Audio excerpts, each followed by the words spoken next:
What's up guys? In this tutorial, I will show you how to go live on TikTok.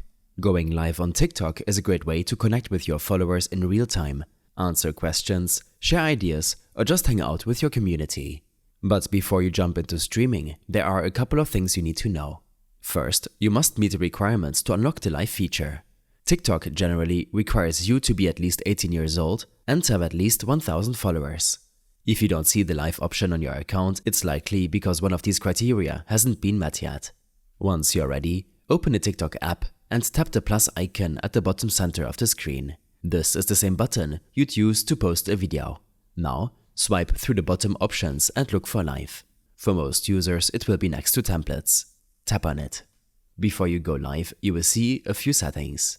At the top, enter a title for your stream. This is what people see before they join, so make it catchy or relevant to what you're doing. Below the Go Live button, you will have options to choose your stream type. These include device camera for regular live streaming through your phone's camera, voice chat if you just want to talk without showing your video, mobile gaming for streaming gameplay directly from your phone. Pick the one that fits what you're planning to do. Once everything is set up, tap Go Live. TikTok will count down and then you're live. Viewers can start joining, commenting and interacting with your stream in real time. When you are ready to end your live session, tap the power icon at the top right of the screen and confirm by tapping End. I hope this helped you out. Leave a comment if you have any questions and see you in the next one.